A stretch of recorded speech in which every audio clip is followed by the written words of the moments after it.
Hello guys, welcome to Viva classes. I hope you like my videos. If you like my videos, please like, share and subscribe our channel. आज हम लोग class 11th mathematics का chapter limits and derivative जो कि important और बच्चों को difficult लगता है उसकी एक्सरसाइज 12.2 का क्वेश्चन नंबर 1 to 6 आपके सामने कर दिखाएंगे।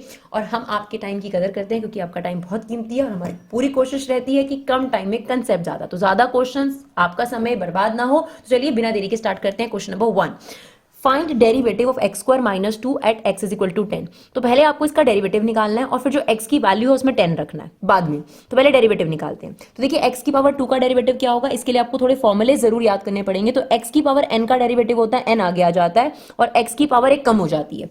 तो जो 2 है ये आगे आ जाएगा और इसकी एक पावर क्या हो जाएगी, कम हो जाएगी, यानी पावर कितनी रह जाएगी, 1। और जो कांस्टेंट होता है जिसके साथ कोई वेरिएबल नहीं चल रहा, ध्यान से सुनेंगे, कांस्टेंट के साथ अगर वेरिएबल नहीं चल रहा होता तो वो 0 हो जाता है। तो हमारे पास f डैश x कितना आ गया, 2x आ गया। अब हमें कहा गया है एट x इक्वल टू 10, तो हमें इसका मतलब x की वैल्यू क्या रखनी है, 10।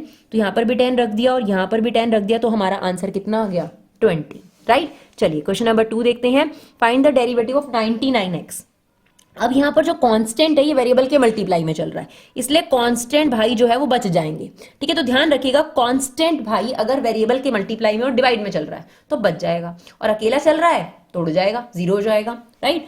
तो आपके पास यहां पर x का डेरिवेटिव कितना होगा, 1। ये जरूर याद रखना है आपने। देखिए हम ये 3 जरूर बच्चों को याद करा देते हैं। x का डेरिवेटिव 1, 1 अपॉन एक्स का डेरिवेटिव भी आप लोग याद रखिए माइनस 1 अपॉन एक्स स्क्वायर, और रूट एक्स का डेरिवेटिव 1 अपॉन 2 रूट एक्स। देखिए वैसे ये तीनों के तीनों इसी फॉर्मूले से आते हैं, एक्स की पावर n से, लेकिन समय कम बचे इसीलिए हमने ये डायरेक्ट याद करवा रखे हैं ताकि आप लोग जल्दी से जल्दी से कर सके। अब हमें क्या करना है, हमारा आंसर आ गया 99। अब हमें x की वैल्यू 100 रखनी है, तो हमने यहां तो x की वैल्यू 100 रख दी, पर राइट साइड पे तो कोई x है ही नहीं। इसका मतलब यहां पर x की वैल्यू जो मर्जी हो, इसका आंसर कितना आएगा, 99। चलिए देखते हैं नेक्स्ट क्वेश्चन। तो क्वेश्चन नंबर 3 क्या है, find the derivative of x at x equal to 1। तो यहां पर हम अपने आप खुद लिख देते हैं, फंक्शन जो है यहां पर x है, अब इसका डेरिवेटिव ले लेते हैं। तो डेरिवेटिव के लिए f डैश x और x का डेरिवेटिव क्या सिखाया आपको, 1। अब ये कहता है कि यहां पर x की वैल्यू आपने क्या रखनी है, 1। तो चलो यहां पे 1 रख देते हैं। अब देखिए यहां तो x है ही नहीं ना, इसका आंसर हमेशा 1 आएगा चाहे x की वैल्यू जो मर्जी हो। तो यही हमारा आंसर हो गया, राइट। अब आते हैं आपके पास मेन क्वेश्चन फर्स्ट प्रिंसिपल वाले, जो बेसिकली एक तरीके से फॉर्मूले की डेरिवेशन है। तो इसे ध्यान से देखेंगे हम लोग। Find the derivative from first principle. तो फर्स्ट प्रिंसिपल का ये फॉर्मूला आपको अच्छे से पता होना चाहिए, f dash x equal to limit h approaches 0 f of x plus h minus F x upon h। ये आपको पता होना चाहिए।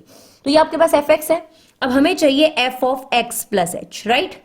तो इसका मतलब x की जगह x प्लस h रख देंगे, ये हो जाएगा h प्लस h का होल क्यूब माइनस 27। अब इस फॉर्मूले के अकॉर्डिंग अगर ऑपरेट करें तो f dash x equal to limit h approaches 0, ये आ जाएगा आपके पास एफ एक्स प्लस h की जगह माइनस एफ एक्स, मतलब इसे माइनस करना है तो ये हो जाएगा माइनस एक्स क्यूब और ये हो जाएगा plus 27, right, whole upon h। ये इससे कट गया।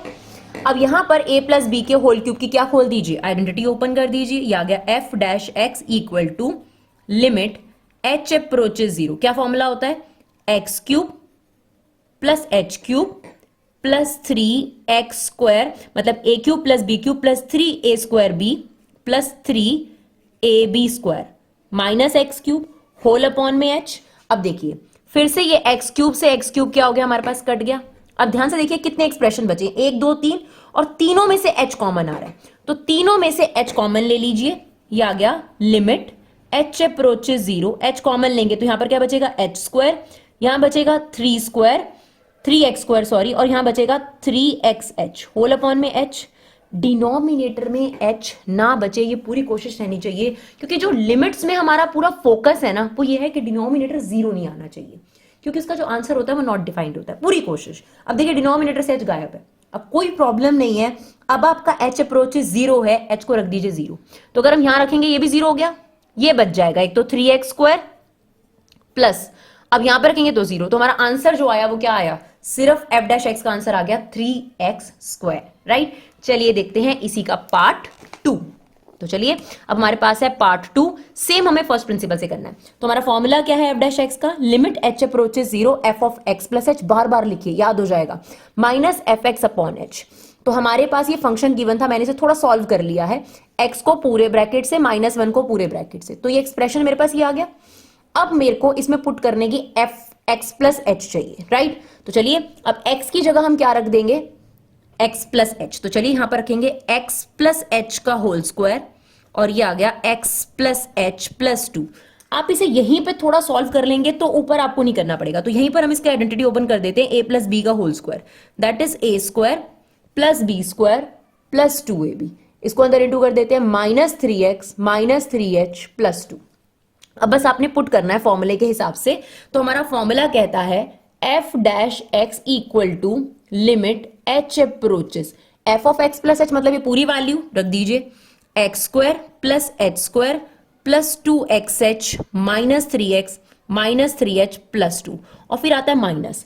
तो माइनस की वजह से ये पूरा एक्सप्रेशन के जो साइन होंगे बदल जाएंगे, यानी एक्स स्क्वायर क्या हो जाएगा माइनस का, ये हो जाएगा प्लस का, और ये हो जाएगा माइनस का, और होल अपॉन फॉर्मूला तो लगता ही लगता है आपके पास, राइट। चलिए अब क्या होगा देखिए, एक्स स्क्वायर से एक्स स्क्वायर कट गया, माइनस 3x से ये कट गया, और ये भी कट गया।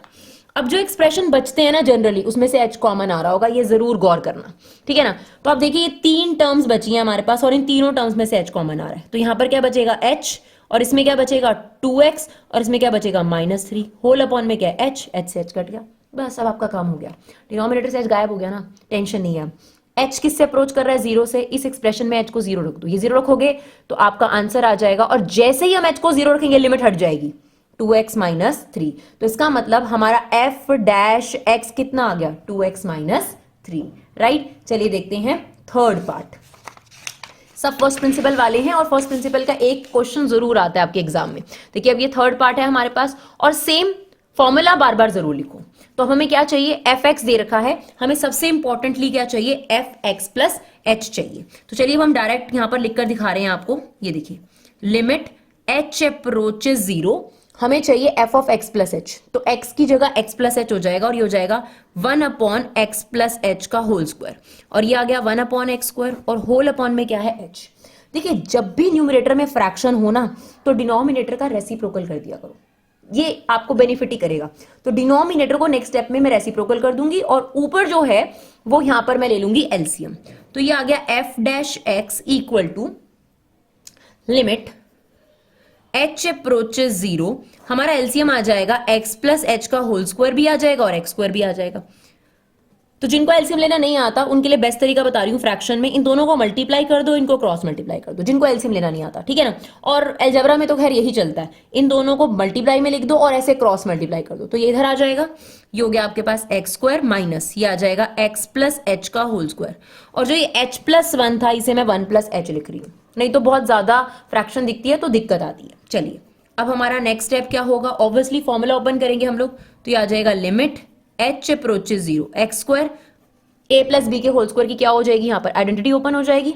तो चलिए आइडेंटिटी ओपन कर देते हैं, क्या आ जाएगी x square plus h square plus 2xh upon में क्या चल रहा है x प्लस एच का होल स्क्वायर, और यहां चल रहा है एक्स स्क्वायर इन टू में 1 प्लस एच। अब ब्रैकेट खोल दीजिए, ये आ जाएगा हमारे पास f dash x equal to limit h approaches 0 x square minus x square minus h square minus 2xh upon में क्या चल रहा है x प्लस एच का होल स्क्वायर इनटू में x square 1 upon h, x square से x square cut गया।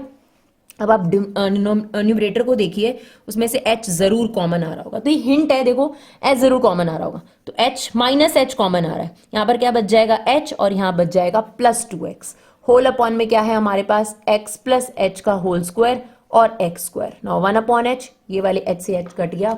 अब कोई टेंशन नहीं है मेरे को, राइट। एक बार h को 0 रखकर देखो, नीचे 0 नहीं आ रहा, तो अगर हम h को 0 रख दें तो ऊपर कितना आ रहा है हमारे पास, ये देखिए ऊपर कितना आ रहा है हमारे पास, ये 0 हो गया, ऊपर आ जाएगा माइनस 2x, और अगर h को 0 रखोगे तो एक्स स्क्वायर और एक्स स्क्वायर कितना आ गया x की पावर 4, तो एक x इससे कट कर देंगे x क्यूब, यानी हमारा आंसर आ जाएगा -2 upon x cube, that is f dash x, right. चलिए अब लास्ट और फोर्थ पार्ट करते हैं इसका फर्स्ट प्रिंसिपल से। तो यहां पर आपके पास फर्स्ट प्रिंसिपल लगाना है, ध्यान से करेंगे, राइट। तो सबसे पहले एफ एक्स प्लस एच निकाल लेते हैं। एफ एक्स तो हमारे पास है ये रहा। तो एक्स प्लस एच का मतलब क्या होगा, सिर्फ एक्स की जगह एक्स प्लस एच रख दो, राइट। बाकी हमारे पास एफ एक्स तो है ही है, x plus one upon x minus one. अब हमारा फॉर्मूला क्या होता है फर्स्ट प्रिंसिपल का, तो हमारा फॉर्मूला होता है F dash x equal to limit H approaches zero f of x plus h, मतलब यही minus F x whole upon में क्या होता है एच। सेम, क्योंकि मुझे फ्रैक्शन दिया है तो डिनोमिनेटर को मैं पहले ही क्या कर दूंगी, रेसिप्रोकल कर दूंगी, राइट। चलिए अब देखते हैं फटाफट, f dash x equal to limit H approaches zero. तो इनके बीच में एलसीएम लेने का क्या तरीका है, इन दोनों को मल्टीप्लाई और ब्रैकेट जरूर लगाइए, ब्रैकेट की बहुत इंपॉर्टेंस होती है। और ये इधर क्रॉस मल्टीप्लाई हो जाएगा, यानी हो जाएगा X plus H plus one into में X minus one minus X plus one X plus H minus one, और ये जो h अपॉन वन था इसे हमने क्या लिख दिया, वन अपॉन एच, राइट। चलिए f dash x equal to limit H approaches zero. अब x को इस पूरे ब्रैकेट से, h को पूरे ब्रैकेट से, वन को पूरे ब्रैकेट से, थोड़ा ध्यान से करना होता है, बाकी मुश्किल नहीं होता। x को पूरे ब्रैकेट से करेंगे तो ये आ जाएगा एक्स स्क्वायर और ये आ जाएगा माइनस एक्स। अब इसको किससे करना है, h से, तो ये हो जाएगा आपका एच एक्स और ये हो जाएगा h। अब वन से करना है तो सेम आ जाएगा, ये एक्सप्रेशन हो गया माइनस। अब x को पूरे से करना है तो फोकस रखो कि इसको x से करना है, तो ये हो जाएगा एक्स स्क्वायर, ये हो जाएगा एच एक्स और ये हो जाएगा हमारा x, राइट। अब वन से करना है तो एज इट इज आ जाएगा x plus H minus one whole upon में हमारा क्या चल रहा है, x plus H minus one और x माइनस वन इंटू में वन अपॉन एच। अब आप इस ब्रैकेट को खोल दीजिए, राइट। तो जो सारे साइन है ये क्या हो जाएंगे, बदल जाएंगे, क्लियर। तो हम इसको डायरेक्टली यहीं पर कर रहे हैं, आप एक और स्टेप कर लीजिएगा। ये देखिए, ये माइनस का हो जाएगा, ये भी माइनस का हो जाएगा, ये प्लस का हो जाएगा, ये माइनस का हो जाएगा, ये भी माइनस का हो जाएगा और ये प्लस का हो जाएगा। अब देखिए क्या क्या चीजें कट रही हैं, एक्स स्क्वायर से एक्स स्क्वायर कट गया, एच एक्स से एच एक्स कट गया, ये एक्स प्लस हो रहा है आपके पास और माइनस एच भी प्लस हो रहा है आपके पास, ये प्लस वन और माइनस वन कट गया हमारे पास, राइट। तो हमारे पास क्या क्या चीजें बच रही हैं यहां पर, एक तो हमारा बच रहा है, देखिए ये वाला माइनस एक्स से प्लस एक्स भी कट गया, ये वाला प्लस एक्स से माइनस एक्स भी कट गया, एक ये माइनस एच बचा और एक ये माइनस एच बचा। तो कितने एच हो गए आपके पास, दो एच हो गए। तो ये हो गया limit H approaches zero minus two H upon में X plus H minus one X minus one into one upon H. अब एच से एच कट गया, अब कोई प्रॉब्लम नहीं है। अब आप एच को जीरो रख दीजिए, डिनोमिनेटर में सिर्फ एच है, तो हमारा आंसर बचेगा माइनस टू अपॉन में, यहां पर अगर आप जीरो रखोगे तो एक्स माइनस वन, यानी ये बन जाएगा x माइनस वन का होल स्क्वायर, राइट। चलिए देखते हैं आगे। चलिए अब फिफ्थ क्वेश्चन में आपको ये फंक्शन दे रखा है, इसका डेरिवेटिव लेना है और प्रूव करना है कि f dash one 100 of f dash zero के इक्वल है। तो f डैश x निकालेंगे उसके बाद ही तो f डैश वन निकलेगा। तो पहले f डैश x कैसे निकालेंगे, ध्यान से सुनिएगा। कभी भी कांस्टेंट अगर वेरिएबल के मल्टीप्लाई या डिवाइड में चल रहा है तो वो बच जाएगा। तो नीचे वाला 100 एज इट इज लिख देते हैं। x की पावर 100 का डेरिवेटिव कैसे होगा, जैसे x की पावर n का होता है, तो x की पावर n का डेरिवेटिव होता है n आगे आ जाता है और ऊपर से पावर एक कम हो जाती है। तो ऑब्वियसली x की पावर 100 का डेरिवेटिव होगा 100 x की पावर 99। सिमिलरली नीचे वाला 99 एज इट इज, x की पावर 99 का डेरिवेटिव क्या होगा, जो पावर है वो आगे आ गई और एक पावर कम हो गई। सिंपली आप इस तरीके से चलते रहेंगे। ऐसे ये 2 नीचे आया और एक्स स्क्वायर का डेरिवेटिव कितना होगा 2x। एक्स का डेरिवेटिव हमने आपको सिखा रखा है 1 और 1 का डेरिवेटिव कितना हो गया 0। तो यहां पर हमें क्लियर हो गया कि हमारा जो f डैश x है वो क्या आ रहा है, हमारा f डैश x आ रहा है x99 x की पावर 99 x की power 98 dash dash x plus 1। Clear. अब हमें क्या कैलकुलेट करना है, एक तो हमें f डैश 1 कैलकुलेट करना है, एक f डैश 0। ध्यान से सुनिएगा। अब हम यहां x की जगह क्या रख देंगे 1, तो ये हो गया 1 की पावर 99 1 की power 98 plus dash dash 1 plus 1। ध्यान से सुनिएगा, यहां तक 1 की पावर 99 1 ही होता है ना, और 1 की पावर 98 भी 1 होता है। तो इसका मतलब यहां से लेकर यहां तक 1 आएगा, वो भी कितनी बार 99 टाइम, और एक 1 ये हो गया एक्स्ट्रा वाला, ये वाला है ना, यहां से लेकर यहां तक कितनी बार आया 99 और 1 ये हो गया। तो इसका मतलब इसका आंसर कितना आ गया 100। अब बारी है f डैश 0 की, यानी x की जगह 0 रखोगे, 0 की पावर कुछ भी करोगे 0 ही आएगी, 0 की पावर कुछ भी करोगे 0 ही आएगी। सेम 0 प्लस 1, यानी इसका आंसर आपके पास कितना आ गया 1। अब हमें प्रूफ क्या करना था, तो प्रूफ की हम आपको लेफ्ट साइड बताते हैं और राइट साइड बताते हैं। तो लेफ्ट साइड थी f-1 जो कि हमारे पास ऑलरेडी आ गई है 100 और राइट साइड थी 100 इंटू f-0। तो 100 इंटू f-0 कितना है 1। तो आप देख सकते हैं left side is equal to right hand side, right. अब इस वीडियो का लास्ट क्वेश्चन देखते हैं और आप देखिए 15 मिनट में 6 क्वेश्चन फटाफट करा दिए क्योंकि हमें पता है कि आपका टाइम कितना कीमती है। तो चलिए लास्ट क्वेश्चन है हमारे पास, इसमें पूरे में x की पावर n वाला आपने फॉर्मूला लगाना है। तो x की पावर n का डेरिवेटिव क्या होगा, n x की पावर n-1, जो भी पावर है वो आगे आ गई और एक पावर कम हो गई। ये a क्या है, कांस्टेंट है। मैम मुझे कैसे पता चलेगा, n और x आपके लिए कांस्टेंट है। यहां से आप देखिए y और x के अलावा कोई भी वेरिएबल नहीं है जिसका आप डेरिवेटिव ले रहे हैं जिसके रिस्पेक्ट में, राइट। तो अब a आगे आ गया, n-1 a कांस्टेंट है, जो पावर होती है वो आगे आ जाती है और इस पावर में से एक क्या हो जाता है माइनस। सेम a स्क्वायर तो कांस्टेंट है, x की पावर n-2 का डेरिवेटिव क्या होगा, पावर आगे आ जाएगी और जो भी पावर है उसमें से एक क्या हो जाएगा, कम हो जाएगा। डैश डैश डैश, a की पावर n-1 कांस्टेंट है, इसका डेरिवेटिव मत ले लेना, x वेरिएबल है तो उसका डेरिवेटिव 1 और ये तो पूरा ही कांस्टेंट है तो इसका डेरिवेटिव कितना हो गया 0। बस हमारा आंसर आ चुका है, इसे थोड़ा सिंप्लीफाई करके लिखना है। तो ये आ गया n-1, ये हमारे पास आ गया a n-1 x की पावर n-2, ये हो गया a स्क्वायर n-2 x की power n-3 dash dash a की पावर n-1। तो अगर आपको हमारा वीडियो यूजफुल लगे तो अपना कीमती समय निकाल कर इसे शेयर जरूर करिए, अपना कीमती फीडबैक दीजिए। Thank you so much guys for love and support, keep supporting Vibha classes.